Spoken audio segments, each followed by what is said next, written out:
Welcome after hours. That's StarCraft Alaska. We've got other Playhem casters, and boom, we're on. All right, so we're talking about MLG announces all dates. Who wrote that? With the typos. That would be Spencer, I think. No, Shane's in charge of that right now. I am in charge of that right now. I'm trying to pawn that off. Wow, well done. Wait, what just happened? Nothing. All right, well, let's get back to Katsu's point. Yeah, Katsu, get back to your point. That before we had 2 MLG championships that happened before school was out, and now we've got just the one. Okay. And they've combined prizes, even more than that. So it's kind of awesome and added in little invite tournaments. And I really like the invite tournament because the people who are being invited are pro players, and the fact that they're still in school doesn't really affect them as much. So yeah, I love the new dates, man. June 8th to 10th. That gives every single student out there like a month and a half before showing up to the MLG Open bracket and trying to show their stuff. Yeah, and I agree. I mean, I think that's awesome. Now, the tournaments are definitely spaced out, and I want to just say personally, as much as I really liked MLG, I felt like in the middle there last year, it was like there was one. It felt like every 3 weeks. It was just like, you look at your clock like, oh, I wonder if it's going to be an MLG. Oh, wait, it's next weekend. You know what I mean? And not that I don't want that, but I'm glad to see them spaced out so you can get excited about them again and, you know, into it. So I also like how they called them the championship, winter championship, spring championship. I just think that adds like this extra epicness to the tournament itself.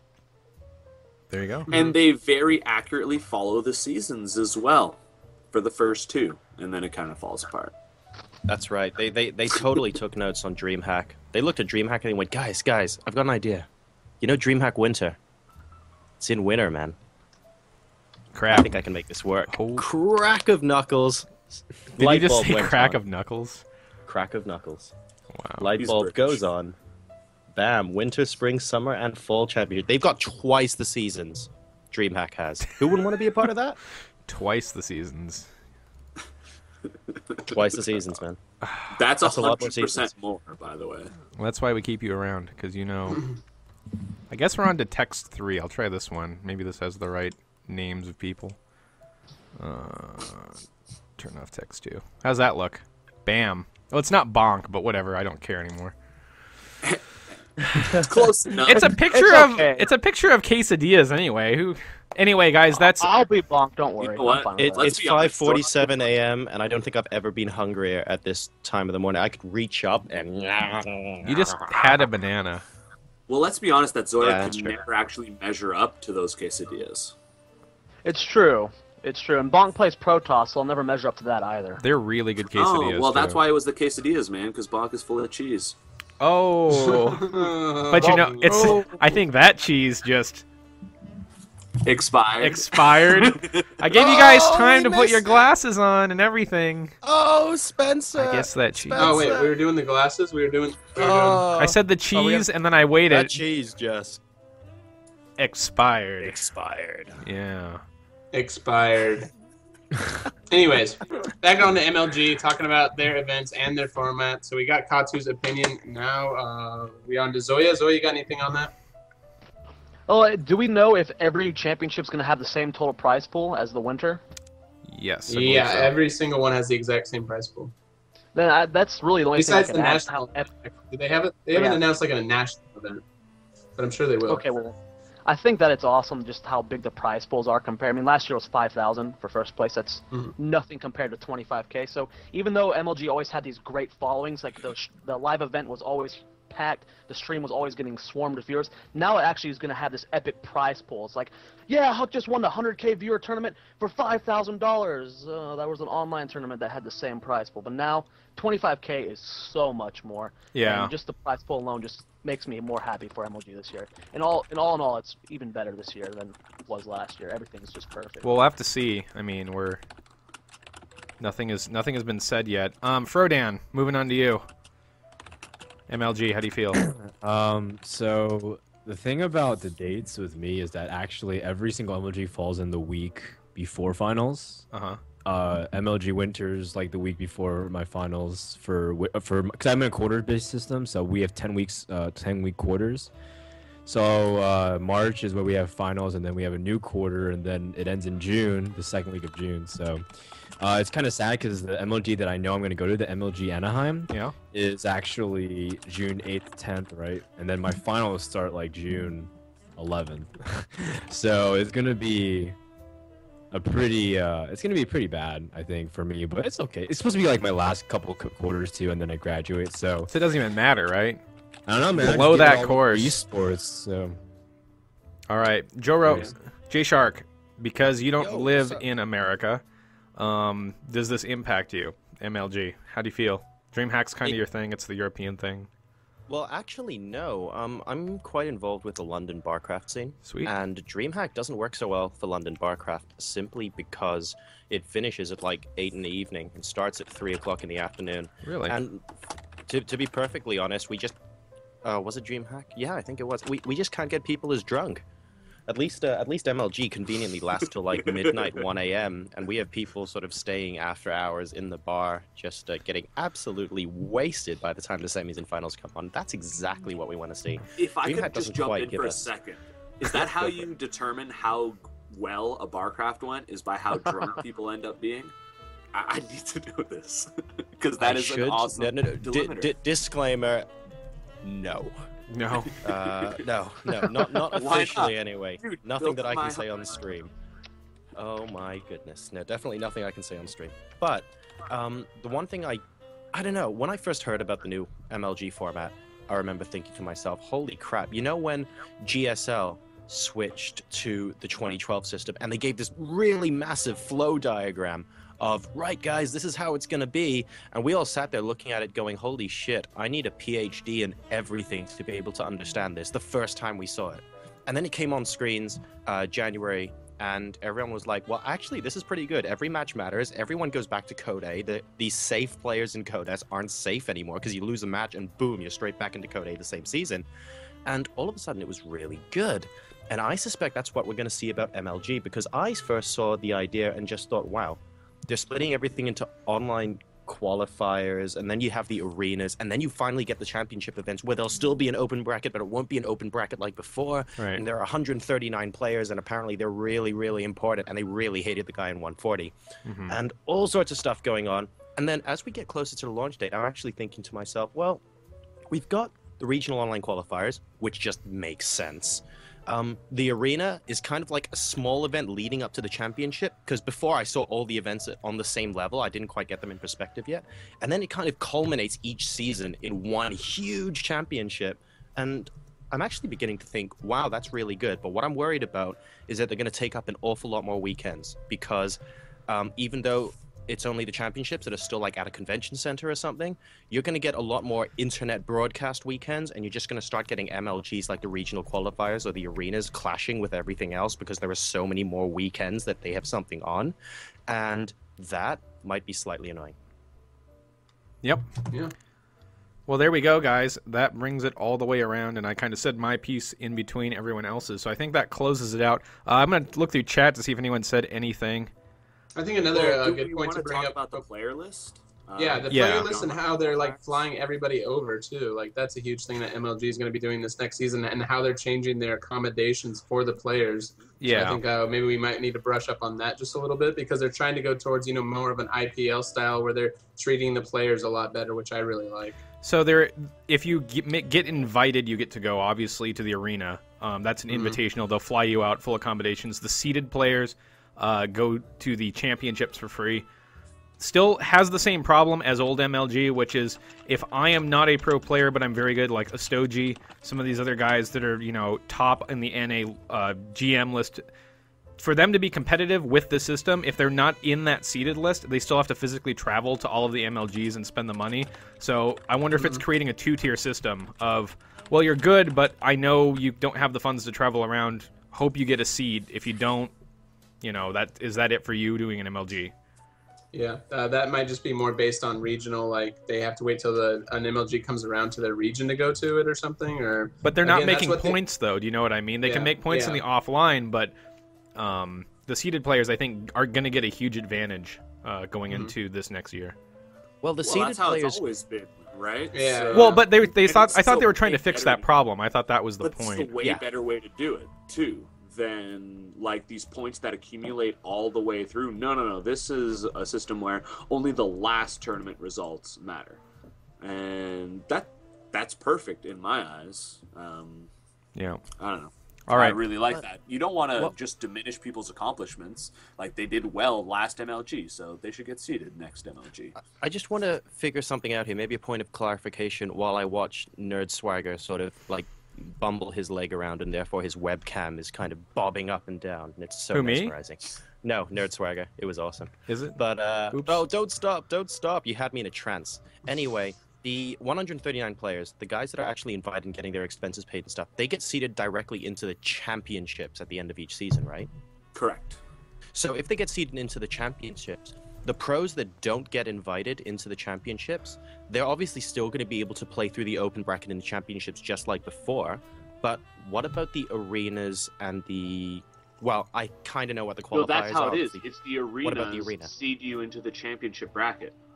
If I So what understand do the correct. regional qualifiers do then if it's the arenas They that get seed you- you into the championship? Gets you to the arena. They doesn't get you into the arena.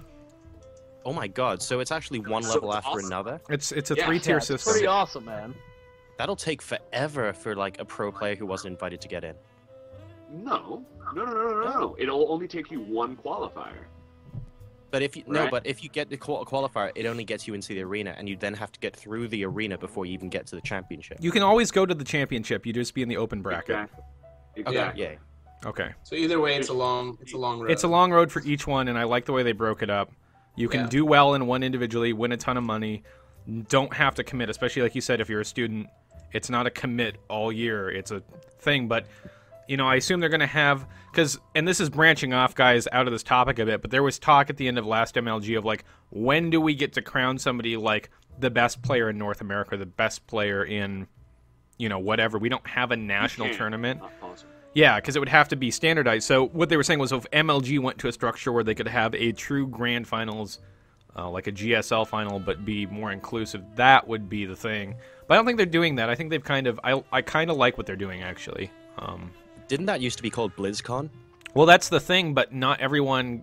Yeah, not everyone gets the BlizzCon has, points. Like, such a weird way of like choosing players too, and Yeah, but I mean, I'm pretty psyched, like, about Blizzard's new plans for Mhm. esports. Yeah. I can't wait to They're- hear more about it, but I am pretty happy about it. yeah, they're Especially getting since up it's there. in China. Bringing StarCraft 2 to like a big stage to China is They haven't huge said for that StarCraft 2. specifically, and knock on wood, cross your fingers, because that would be awesome. But I thought that was we'll an have to official wait and see. announcement, the China thing. No, I don't think so. Not quite yet. They were just talking about it on State of the Game, like they were hinting towards it, but we'll have to wait and see. Well, definitely Yep. cross your fingers then, because that would be huge. All right. And Sounds that, good. I guess that does it for that topic, guys. We're gonna talk. Actually, we're gonna go a little out of order. I think we'll come back to the Millennium Team House, but there are people in chat who wanted to talk about the Stefano incident. So, Okay. because he was retired. So Retired. retired. am retired. Because I am retired. All right. Okay, take a nap. All right. So, who actually watched the tournament in question? The ONOG. The ONOG.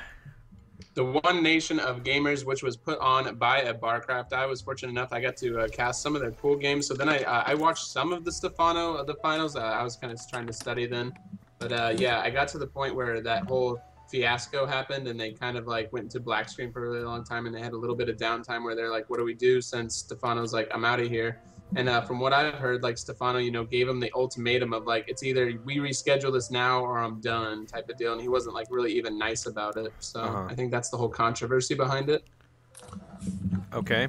So I don't know. With this whole thing, I wanted to know like what your guys' decisions would have been if like you were running the tournament as an admin, and what you would have done to Stefano for this, because they put him back in what, 4th place because he did this. Yep. And, I've heard some people say they would have kicked him out of the tournament entirely. So I just want to know what your guys' opinion is on his punishment as a whole. Punishment? What punishment? Anyways, go on. There you go. Okay, going All right, around. go ahead, Katu.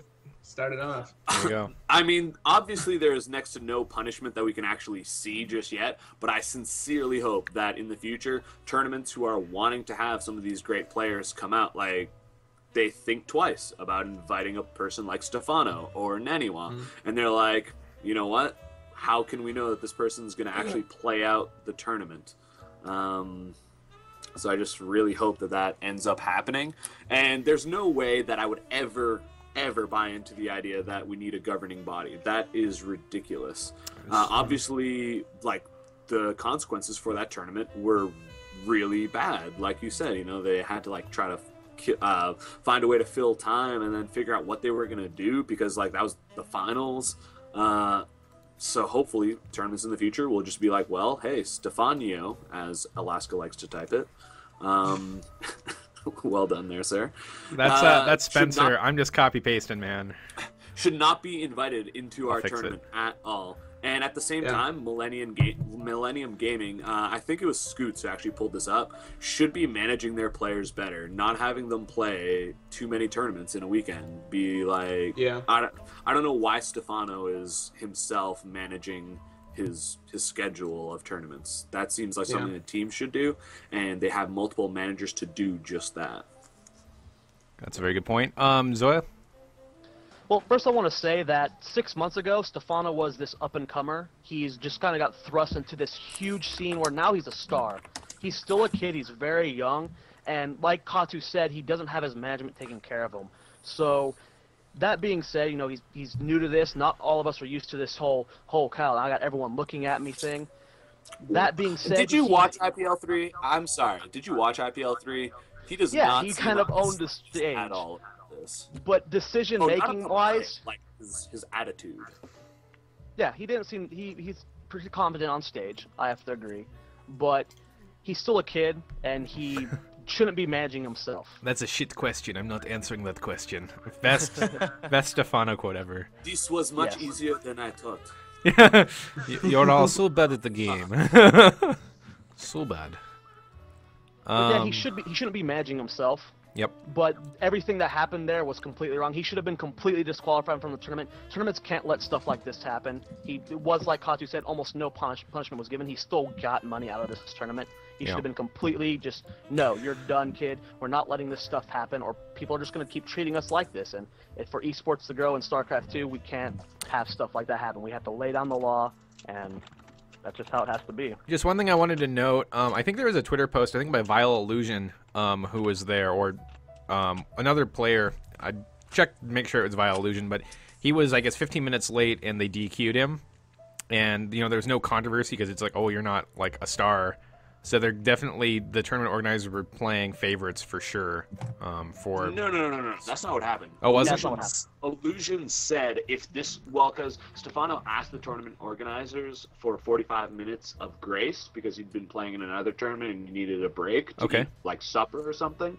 And then Illusion tweeted that if he had tried to do that, he would probably have been disqualified. There we go. Thank you for setting the record straight on that one.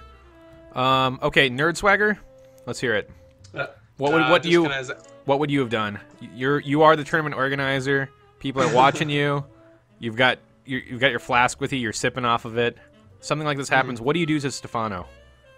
Yeah, I think it's definitely really disrespectful to the tournament as a whole, especially just as it's kind of been quoted that he was kind of mean about it, stating it's either you reschedule this now or or I'm out of here. It wasn't even like a can we please do this type of deal, or like what's the best way that we can be lenient about this.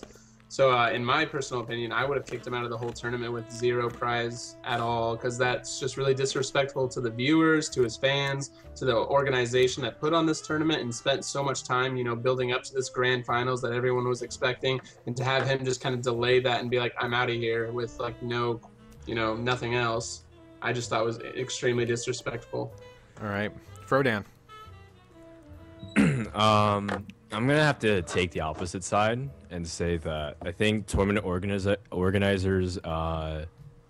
it goes both ways. Stefano is being unprofessional. Obviously, he's really young. There's a lot of mistakes, but in terms of tournament planning, you have to, whenever you make a tournament, and I don't know if any of you actually made a tournament, but back when I was on like Clan Saga, back when we were alive, I was responsible of planning the tournament, and you have to give a schedule and follow that schedule. It goes both ways, because Stefano obviously thought he had time to be able to do both, but when tournaments go that long and to that extent, it kind of really, I mean, he just didn't have the energy for it. Now, I understand that the way he did it was not exactly the most distinguished way to handle things, that he kind of just said, whatever, and just brushed them off and logged off without even negotiating with them. So that was kind of rude. But I also am a big fan of never embarrassing someone in the public, just like ever. It's just uncalled for. So I don't think that the One Nation of gamers people should have actively lashed at him. I think they could have salvaged something. We've seen other tournaments in the past, like the StarCraft Reddit tournament, where Morrow and White Raw, like there were just so many issues with getting that finals up. They hyped up everything. They made videos, posters, posts, like basically asked everyone to spread everything on Twitter and all these other sites, and then all of a sudden the final just didn't happen because of logistical issues. Now, it was definitely one person's fault, and I'm not going to say who, but they just rolled with it, and they just re-promoted everything, and they made it like a better video, hyping up the situation, saying like, they were denied being played first, but they've been practicing, and they did more interviews and stuff like that to get their sides on stuff. So obviously it would definitely show, I guess, favoritism, people would say, but I really think that it could have been handled better from both sides, and I want to see more tournaments not lash at the participants, because I don't know, man, when you're a player and you're like, well, I just committed so many hours to this, and they won't really take a break, and their scheduling and like administrative is not very flexible, that's just like a very harsh scenario to do, especially because it's an online tournament, not a live tournament. And I understand that there's volunteers. I guess there's just two sides to the issue, and I think it could have been handled better in a lot of scenarios. So. All right, J Shark. This name's gonna stick, isn't it? Damn it. I can't do anything about it. It's out of my hands, man. Go ahead. Damn it, Robin. For once, it's not Luca. No, I thought it was really interesting. It was a little bit unfortunate that it happened during ONOG as well, because it was like the first tournament completely funded by the community, for the community. They had it from Barcraft, getting revenue and all that stuff. And then for it to happen here kind of sucked. I kind of agree with Zoya, but in perhaps less outward terms, so to speak. I see where Dan's coming from, where the community has to have a little bit of give when it comes to Stefano. I also think, though, that if he wants to forfeit and you sign up for a tournament and you don't see it all the way through, then it should just be normal for him to give up the prize money. One thing I do want to say in Stefano's defense is that afterwards he was like, I don't see why people are hating, I just gave up on it. And he was, I believe Stefano was prepared to forfeit all his prize money, and he just went, look, I need to go to bed. And it was the organized decision to drop him down to 4th, and Stefano never complained. So while I think it's unprofessional and it's unfortunate that he signed himself up to this many tournaments, and he should sort that out, because that is really not on, especially when you have tournaments like this, he did as good as he could, because he was like, look, guys, I'm either just going to play terrible games, which no one wants to see, or I'm going to forfeit. And he was happy to accept the consequences. I think the community should give him at least enough credit for that. He was okay with whatever the tournament decided to do to him. They demoted him to 4th. Personally, I would have kicked him out of the tournament, but I'm pretty sure he wouldn't have complained either way. He would have just accepted it. And that's the one point I think we should recognize and at least give Stefano a bit of credit for. Good point. So that's my a great point. All right. Great point. My last point is kind of along John's line, and from the player's point of view, if you have an image you want to keep up, a reputation, and you know you're not going to perform well, I believe not playing is a really viable option, because if you're a highly skilled player, a professional, and you know you're not going to give your best performance, you don't ask a violinist to it's like, man, I just threw up, so I'm just going to get on stage and play violin for a couple thousand people. They don't do that, and it's not like he's being forced into anything, everything's voluntary. So I agree with John 100% on that Stefano's decision, fine. Tournament organizers, maybe not the best decision in the world. With that, I'm going to close that topic, guys. We're going to move on. Everyone said their piece. We're going to move on to a topic that hit TL a couple days ago, and this is about a boxer stepping down, becoming the head coach of Team Slayers. And I'm going to go ahead and actually link the correct link, because it's working here. And there you go. TeamLiquid.net, guys. So Lim Yo-hwan, other known as the Emperor Boxer, 13 years he's been on the pro scene, and for now he's going to regale himself back to being a coach. What does this mean for Boxer and his professional play? Is he done? And also, what does this mean for the future of Team Slayers? Katu, take it. Oh man, being the first every time, it's brutal because I don't get any. We'll go back replies, around next time. any retorts. Next time we'll go back around. Now, here's the thing, and it is the thing. If I can put my Artosis hat on, I think this is more a marketing play than anything else. Like Boxer is obviously a fantastic mastermind of StarCraft 2, but I don't see him as the coach. I don't see him like going up to players and like being, hey, try to do this instead, and teaching them, what to do so much. But he's been obviously posting some fantastic results in the GSL recently, and Sella, unfortunately, has not really been doing anything. So I think, he was the playing head coach, and he wasn't really playing. So they decided to switch him out. It's a good move? Bad move? What do you say? I think it's an inconsequential move.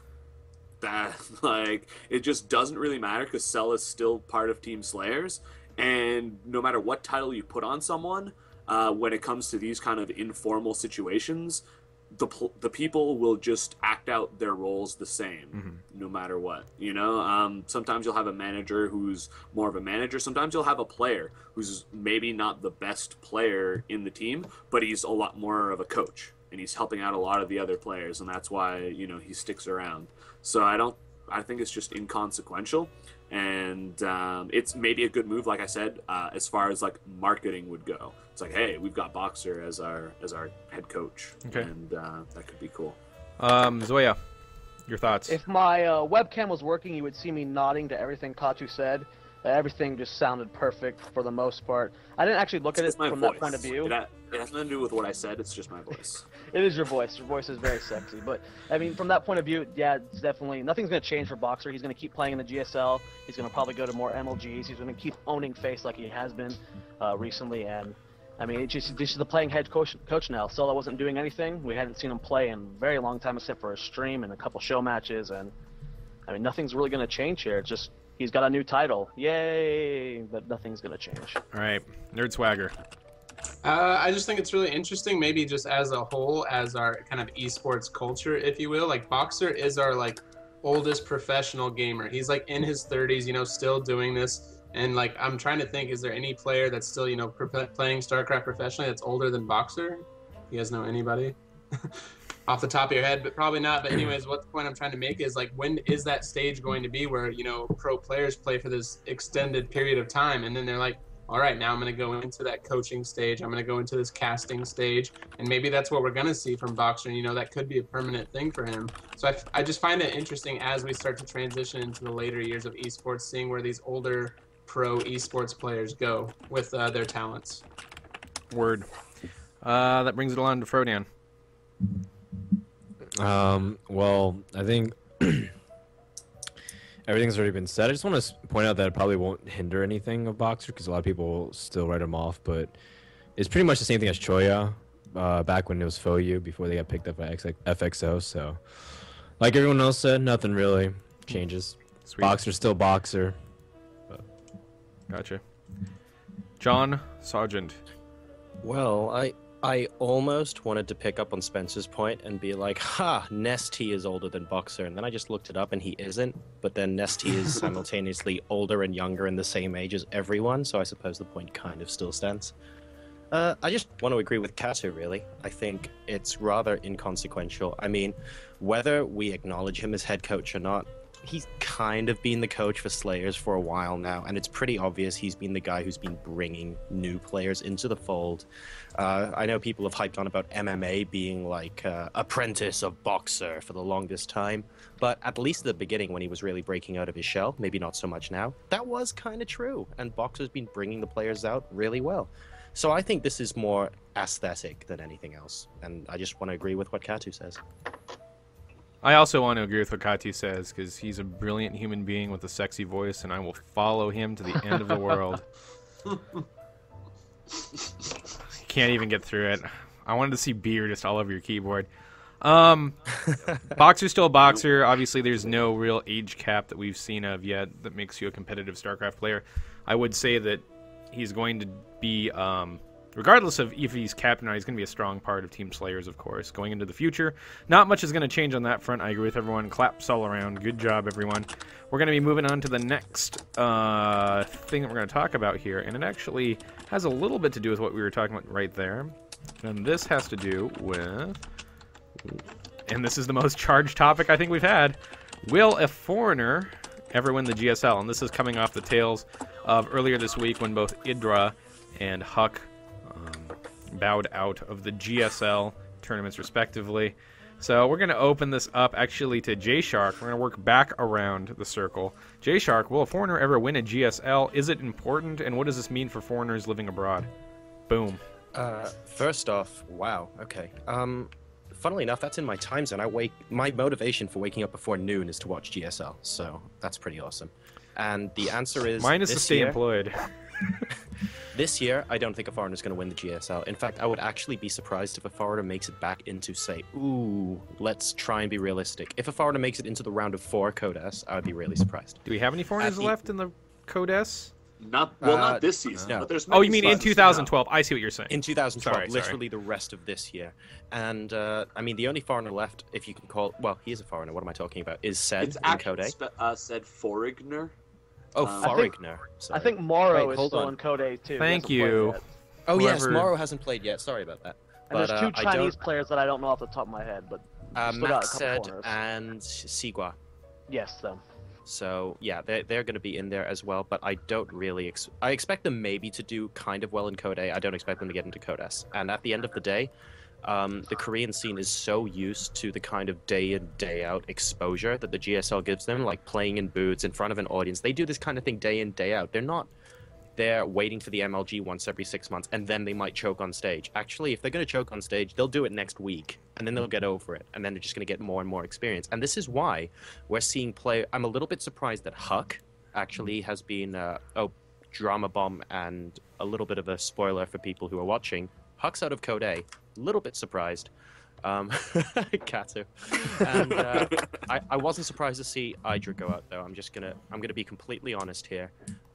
He obviously forfeited his Code S spot a long time ago, came back as a Code S invite, which is really nice of GomTV, and I really wanted to see him do well, but I couldn't envision him just showing up in Korea and all of a sudden starting to own face again. He has a lot of experience in the booth, but not recently. And I don't think many foreigners are going to get that kind of experience. I would say after IPL, NASL, and all that kind of stuff, maybe Stefano, and I know we won't talk about the other stuff, but I'd like to see Stefano in a GSL Code A booth and see how far he can get, because he's the honey badger foreigner player. Oh, I'm in a booth, who cares? I'm going to play you and beat you anyway. Like, the guy is so chilled out, he might actually just soak it up and do quite well. He's the one guy I want to see in the GSL right now. Aside from that, I don't really think anyone at the moment is going to do well. Maybe when Naniwan comes back, if he comes back next month, maybe he'll do okay. But I'm not confident, I'm afraid. Okay. Moving on, Frodan. Yeah, I mean, this is the topic that I wanted to talk about because I think it brings up a really important question. Is Korea just so far ahead of everyone to the point where is it even worth trying to peg someone? Like, I mean, if you look at terms of the competition, we look at MLG, and it was for a long time we see that the foreigner gap was closing, where, you know, Huck and Naniwa, and they would start getting extremely far, and then of course it all culminated in the foreigners placing very, very well and going very far again. And then, I mean, obviously Linok took MLG province, but foreigners had a good run. So I think the most important thing to consider is why haven't the foreigners caught up to the Koreans? And I think it brings up a really important question. And because, to be honest, we're doing everything they're doing. We're doing the practice houses. We're flying out to Korea. We're doing boot camp trainings. We're doing all kinds of stuff. So then what's different? And I thought about it for a long time, and I think it's just...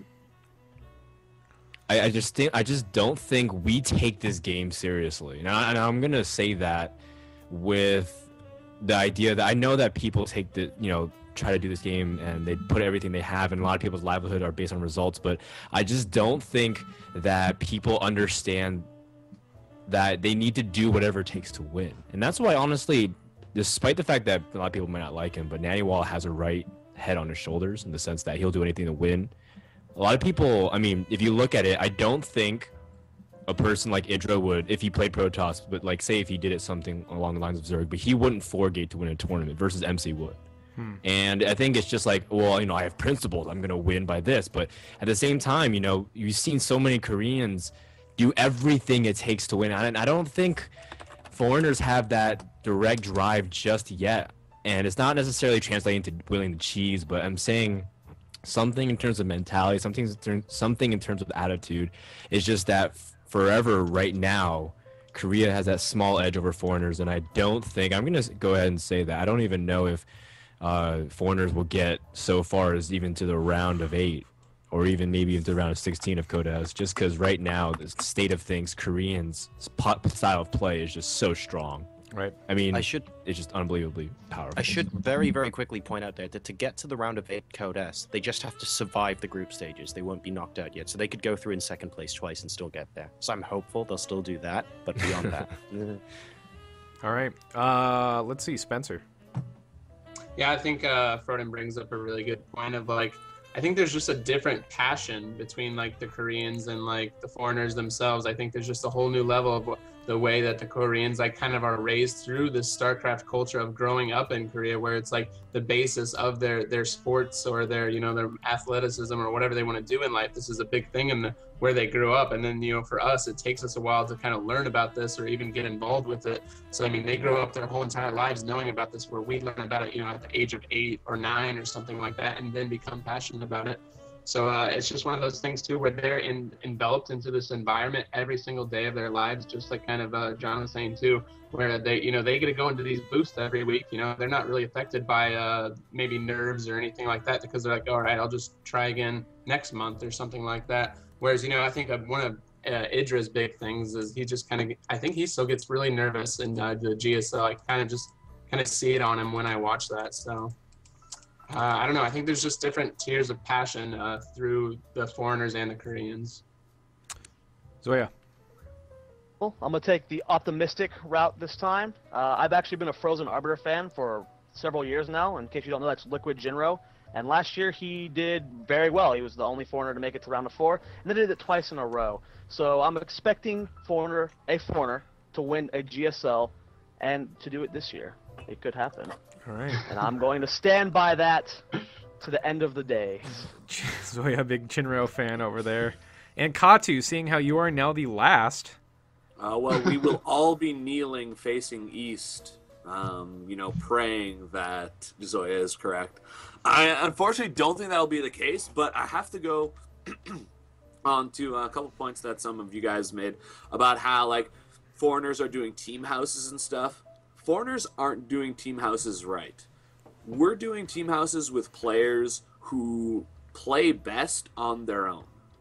Because all foreigners, by definition, are the best foreigners because they play best more on their own. They have their own training schedules, they have their own practice partners, and it's just kind of a completely different thing compared to the way Koreans have their team houses. All right. So, like, I don't know, just for example, you take any foreigner, it really doesn't matter, like Naniwa, Stefano, any one of them, they've got their own regimented schedule. So whether, you know, Millennium, that's a point that we're going to be touching on later with their gaming house, and I'm going to probably say the exact same thing if you force me to. It kind of doesn't matter. You know, some of the players might get a bit out of it, but most of the time, Stefano, like their big players, he's just going to keep doing his own thing, and that's what works for him. So until the whole foreigner scene kind of changes, I guess, I honestly think that foreigner team houses are probably more a waste of money than anything else. It's just, unfortunately, the way it is. It's just the top players. They're all players who are best on their own. Like, look at Liquid Tyler. You know, he was never a player who was a big team player, always playing with other teammates. No. He stayed within himself. He practiced. He even said it himself that he loves playing against like AI and just knowing what timings are and pretending what they are and being able to refine and make a build for that. And that's just the way it is right now because we don't have the mass amount of gamers that they have in Korea. It's just a completely different scene. So I think maybe we should invest more in players' individual ISPs, I don't know, so that they can communicate better with their teammates. Like, that would probably be a lower investment and have the exact same return as actually living together. Awesome. Well, you know what? And I like that segue because I'm wrapping back around because I skipped this topic because we were kind of on the racket with everything else. We're going to come back now and talk about the Millennium Team House, which is a foreigner house. Team Millennium is a French-based team. Go ahead and throw that up in the bracket wheel, and I'm going to hand it actually right back to you, Katu. We're going to go back around the circle because you're making a point about it. So, you want to touch on anything else with regard to that? And like, why don't you tell us a little bit about what you think the Millennium Team House is going to accomplish? Well, point A, I love the fact that that teams are willing to throw money into things they think will better their team. You know, that's amazing. Yeah, let's invest in a team house. That's a big investment. That doesn't cost a couple dollars a month. When you start investing like internet connection for multiple people to be streaming, I guess in Europe it's not that big a deal. In North America, it's a bit bigger a deal. And of course, just the rent, the food. So that's definitely awesome. But I don't know if that's going to accomplish anything for Team Millennium. Just exactly what I said. I feel a lot of these players are players who are going to keep training on their own, and being in the same house, yeah, it does offer some opportunities for them to just talk together while they're eating, you know? And a lot of the time, just talking together, you know, not even telling each other, hey, you should do this, it'll just ignite ideas. It'll inspire you just because you're talking about it. It's like, oh my god, I just thought about this. I hadn't thought about it You're before. with a group of people that understand the game. You can have conversations at will about it. You can take someone over to your computer, play practice games with them, all in a closed environment. And I think that's honestly, what they're I'm trying gonna to pull do. it back a notch. Like, not even that much. It's just like sitting around the table and be like, man, Marines are fucking stupid. And then someone else is like, yeah, but... And someone else is just like, yeah, but X. It doesn't even matter what they say. And then all of a sudden, just because the fact that you expressed Marines are fucking stupid, then all of a sudden you're thinking about, okay, how can I deal with Marines? Right. Like, you know? Anyways. Okay. That's my idea on it. Let's go, Zoya. Well, I feel that this might be wrong, but I feel Katu's actually just making team houses seem like they almost accomplish nothing. And in all, a team house cannot be a bad thing. They're going to improve. They're going to be better off in the team house than they would on their own. This is just my opinion. It may not It's be all as... ROI. It's ROI, right? Well, the Korean team houses are always going to be better, by far, than what we're doing it. But it helps in a sense. And it's not going to be as good as a Korean house, but I like to point out that Bling, who's been doing fantastic lately, is actually going into this team house. And I can't wait to see how this improves his play. Is he just going to be another flash in the pan like we see so many players just appear out of nowhere and then disappear?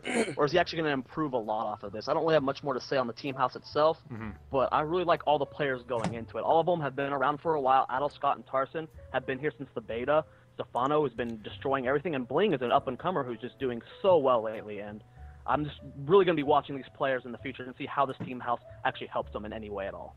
All right. Swagger. Yeah, I would have to agree with your point as well. And Bling especially, I mean, he's been just making a huge rising as of lately. I mean, he had that amazing series against EG's The Muslim. I don't know if you guys got to watch that for the Shoutcast, I think, believe, with Total Biscuit. And that was just an amazing series. So correct me if I'm wrong, though, but this is like the first like European kind of Western team house. Are there other ones that I'm unaware of? Does Empire have a house or anything? Sweden Mr. house. Bitter had started a house in Europe, but I don't think it did too well. There was Okay, a so it's kind of PLO like one that he made. So it's kind of like a North American thing where they're just kind of now just starting to kind of get into these team houses and trying to utilize them best as possible to keep up with the Koreans and get the best practice possible. I mean, I think it's a good start. You know, I mean, obviously, if they weren't really doing it before, I mean, you got to start somewhere. You got to start on some type of foundation for it to continue to get better and continue to be utilized. Just like Katu said, you want the ROI, you want the team to succeed. So, I mean, it's better than not doing it at all. So, I mean, as long as they can really utilize it throughout this year, I'm hoping to see some really good results from it. All right. Frodan. So I had the pleasure of talking to Sen, after he moved back to Taiwan because I got to talk to him at NASL, and he was talking about the difference between living in a team house because he would practice by himself. And interestingly enough, he brought up to the point where he said nothing really changed. In fact, all it is team, like the team house. He felt like the best part about it was team bonding, and that way you just remove the barrier of, hey man, like I need to practice a strategy and I feel like this will work. And versus online, you're gonna be like, hey, like Kato, I want to see how this works in like ZBT, and just be like, you know what, let me get back from school and we can sort it out then. But when you have the team house, it just removes that inconvenience of not being able to do it immediately, not being able to communicate everything you want, because half the time, I mean, people nowadays do everything through Skype and Ventrilo. And I want to bring up to the point where I don't actually think team houses are as important in a game like StarCraft versus another game like esports. Now, I like that Millennium is willing to invest, and I wasn't sure who brought up the point, I forgot, but someone brought up the point that it's really cool that the teams are willing to invest. And it's true, because for other games we see like really popular ones, but even back in the day, like Counter-Strike, even right now, League of Legends, and other really team-based things. Halo, for example, that's another game for MLG. They had another team house idea.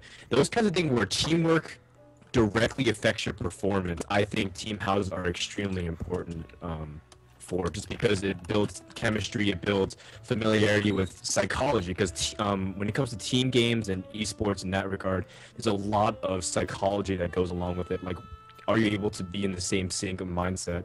So I like the direction it's going, but I don't know if it's actually going to be beneficial to the extent which everyone imagines it for their StarCraft 2 division. All right, J Shark, we were trying to do a high five. It didn't work. Your thoughts on Team Millennium House and what Ferdinand just said, because I know you're paying tons of attention and not trying to high five me. Well, actually, I was waiting for you to count it down, and when you didn't count it down, I was just listening. Well, I tried, and then I realized... I actually heard it all. All right, go for it. Let's hear your point. And by the way you do a high five is 3, 2, 1. Oh! That was amazing. There we go. Told you we could do it. Anyway. Well, the scariest thing is that he's not on our Skype call webcam, so you can't even see him. Yeah, my webcam goes straight out. Of him, he is on stream because I have the stream up on my laptop, so I know that if I tickle him just over... Yeah, see? Works quite well. Katu's losing his You shit. guys not hear anything I said? Yeah, I heard you. I know we did. Well, But I actually want to go back to one of Katu's points real quick. I believe one of the lesser-known European teams set up a gaming house like somewhere in Eastern Europe recently. I want to say Alternate Attacks, but I'm not sure it was them. I think it's Type 2. Or Type... Yes, I think it's Type 2 as well, where that might be it, actually, where kind of half the team moved in and half the team didn't. Yeah, it ended, actually, I think, fairly... Oh. I don't think they're doing it anymore. I haven't heard any news on it. Okay, so that was the first team house in Europe, I would say, I think. The Millennium Team House, I also want to agree with what both Kevin and Dan said. I think that it's nice for team bonding, but at the end of the day, culturally, it works better in Korea because,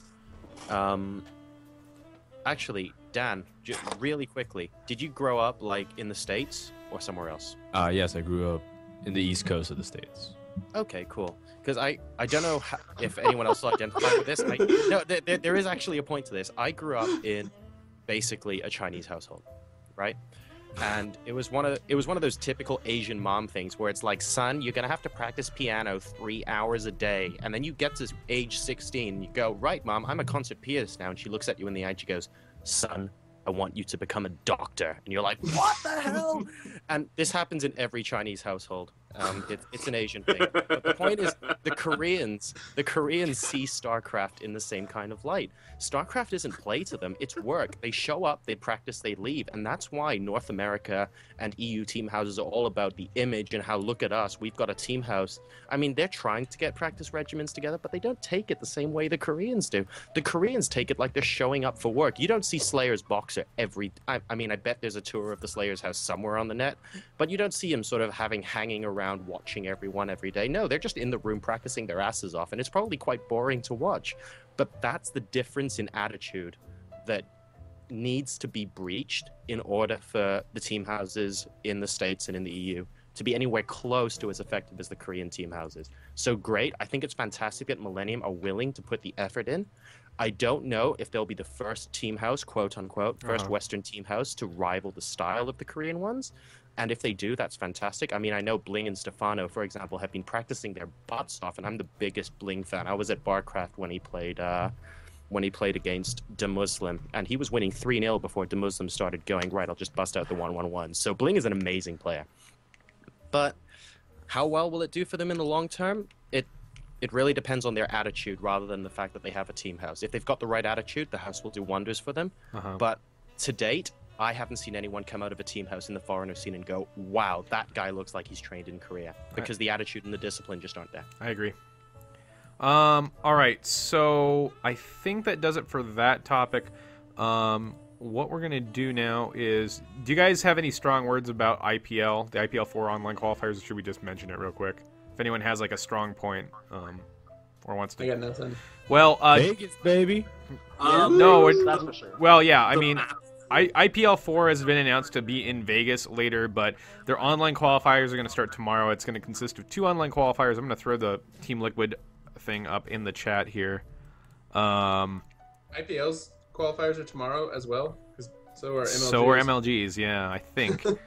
Nice timing. Let me double check that. I wish I think I read that somewhere where they were like, I wish IPL gave a date on when their IPL 4 is. That'd be nice. Schedule. I mean, we're gonna talk about the map pool, right? Yeah, so the map pool is something to talk about here. Now we have Terminus, but then we have Darkness Falls.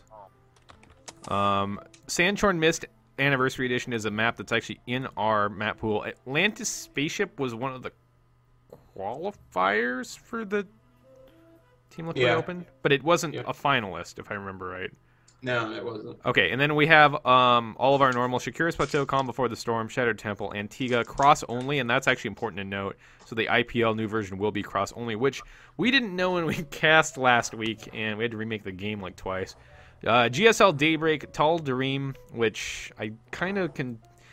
Strange that's on the list, I think, personally.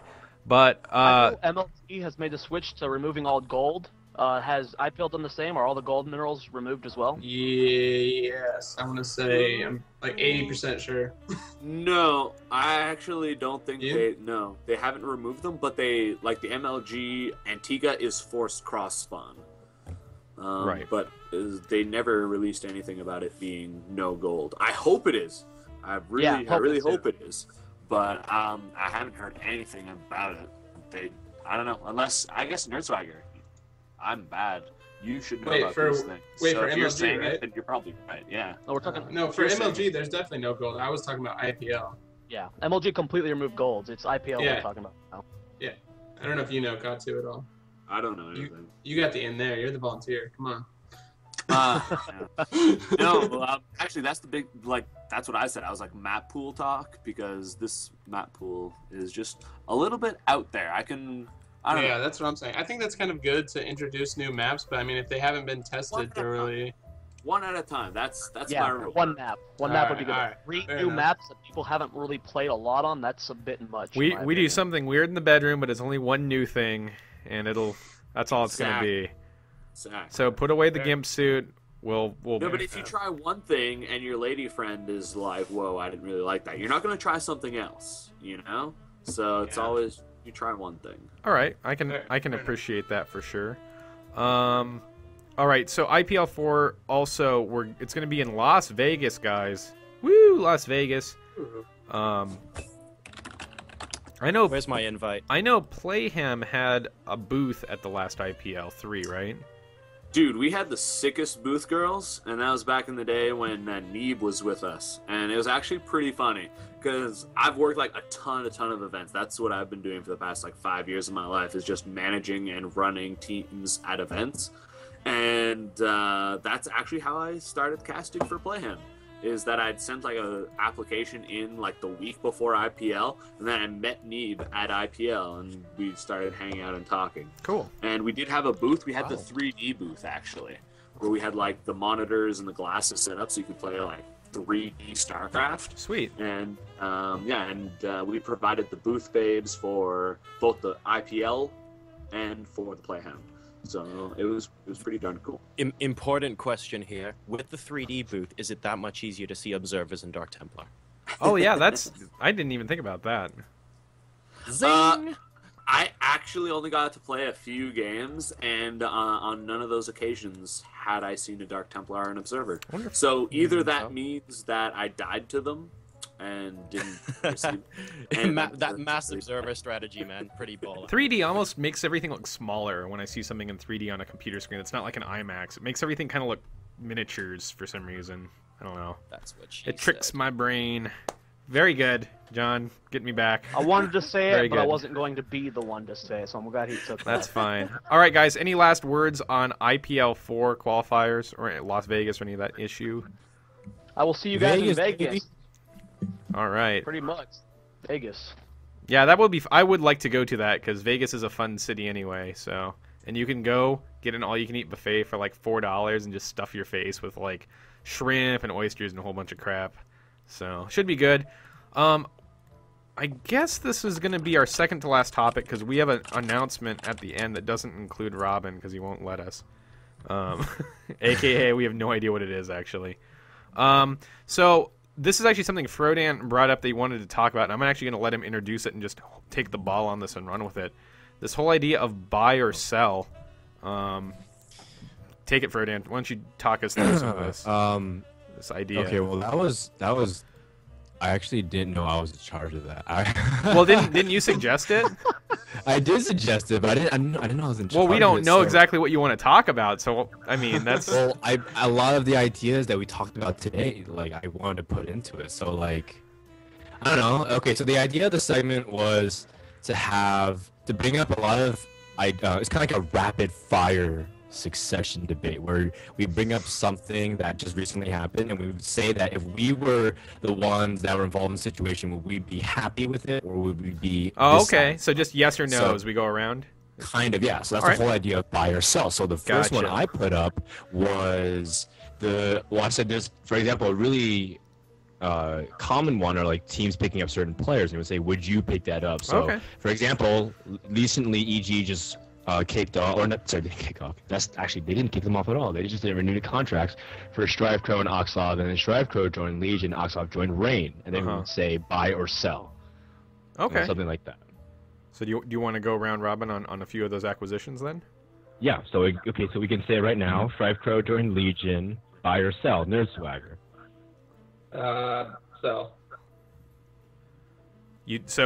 As Legion. You back it out with like a mini statement there. I'm gonna be honest. I don't 100% get this, and I have been listening, but you're gonna So have to. sells the no and buys the yes, right? Like Okay, that would makes you sense. do it? Would you do it? Yeah.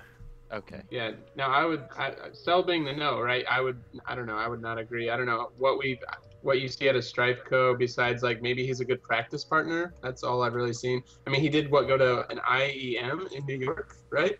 He got I fourth don't place. remember. Fourth or He got fifth? fourth. Oh, well, maybe I take it back. He's good. I know that he's placed in the top 6 somewhere. I just know he's at IM New York, and I didn't know how far he went. You know what? I'll just look it up, but you should move on to somebody else. All right, That's Katu. If you were Team Legion and Sup, son? if you were Team Legion and you just picked up Strife Crow goes on the market, he was picked up by Legion, but in your position, Strife Crow, buy or sell as a player. Just really briefly. I mean, you know what? I just feel bad for Strife Crow because I've never been a big fan of Legion. Yes or no? And Up or down? Would you pick up him? Would you? I would not. You would not pick I him would up. Definitely, 100% not. That's Alright. a full not. Zoya. Look at Legion. They have Desro and Avillo. Come on, Strife Crow's way better than them. I would definitely pick them up. Wow. If I was Strife Crow, though, I would not have joined Legion. Okay. Ooh. Okay. Interesting. I could agree with that, but at the same time, you got to think of players' potential. And, like, I'm always looking at people who've been in team houses, who've had support to play full-time for extended periods of time. And Strife Crow has had that with EG. And he's never been able to, like, even scrape or touch the bubble of pro players in my mind. So, you know, I mean, sure, it's great that Legion kind of picked this person up, I guess, because you're right, he is better than a lot of people they have, but that's not going to bring their team forward, I guess. And as a team, I would never want to pick up someone who's stagnant. You like him fresh. Yeah. All right. Like, it's probably not going to be a popular opinion. It's pretty harsh to say about StrifeGrow, and I unfortunately have never had the opportunity to meet him, and I'm sure he's like a fine person. He's a nice guy. He's a really nice guy. Yeah. Take care. Buy or sell. Well, well, one thing to point out, and Sal, by the way, one thing to point out from what Casu said, and Casu, by the way, when you left, we saw that collection of Jack Daniels on the wall. Damn, that looked awesome. There we go. But we've gone over this point already, so I won't visit it again. But basically, I think Western team houses are more about team image, and selling themselves to sponsors, and Korean team houses are more about practice. From that perspective, StrifePro was in a Western team house. He wasn't selling himself. I don't see him being out there and just being everywhere at once. He's just not as marketable as other people on the team. And for that reason alone, just because Western team houses operate the way they do, sell. All right. I'm also going to have to go with Sal, even though he's a good player. I think he has the potential to be really good. But he's, like you said, he's been given kind of the best environment, and he hasn't really produced off of that. So, but good luck to him going future with Team Legion. This is going to bring us, you know, well, we're going to stop off that topic, but I love that, Frodan. Everyone knows the format now. This is how we're going to do it. Frodan's idea. Frodan's awesome. The last thing we're going to talk about is something that some of our casters here at Playhem have had the opportunity to be invited to, and it's something that we can now finally announce because we have all the details, and that is the reopening of the TT Esports Challenge. And we are going to be casters for this, actually. There's a Team Liquid thread, which I actually can't find if you guys can find it. I have the website, but post it up there. Already, so I got it. So, guys, basically what this means is that Frodan, Nerdswagger, and myself over the next 2 months are going to be hosting the TT Esports Challenge, which is going to be a weekly competition with, I believe, a total $3,000 prize pool. It's going to be broken up into $500 a week for a round of 128 tournament every Saturday, and we'll be casting that on the TT Esports channel. They're gonna be all TTE'd up. You're gonna have so one of the big things that we're gonna do with this, and this is kind of a promotion more than anything else, is during the cast we're gonna be giving away TTE gear, which is really cool. I don't know a lot of other like tournaments that give away stuff during the I mean, to the fans and whatnot. But it's going to be an open tournament, guys. So go in. Registration is open, I believe, to yesterday. Yesterday it opened. Yeah, right now. Yeah. So you guys can Yeah, go. just yesterday, I guess. So go sign up for it. Yeah, and so, actually some other Playhem casters might probably more likely be involved because we're not going to be there every single weekend because we're going to start traveling a lot in March too. So for events, so it'll be open. Kevin and I will be around for you. Okay, well, thanks for leaving me out, Sorry. Backup Team A. Team All A. right. Hey Shane, I gotta head out, man. Okay. And Spencer, thanks so much for hosting. I think that's gonna probably close it down anyway. So, guys, thanks so much to our lovely fans out there. Hearts to all of you for sticking with us. Please follow Playhem, guys, on Twitter and all of our respective Twitters, which are below our names right there, in the chat and whatnot. Only if you like this, though. Yeah, only if you don't follow Bonk. Follow me instead. Oh, can you put it in? The quesadilla. Can you put that in chat for us, Zoya? Yeah, I'll do that. Ooh, I got the wrong corner. Hang on. All right, guys. Well, we're gonna go ahead and close this out with some smooth jazz. Thanks for watching, guys. Thanks for watching. Have a fantastic night, and see you on the flip side. Flip side. Flip side. I just realized I've been on the Skype call for half an hour, hour and 45 minutes, but we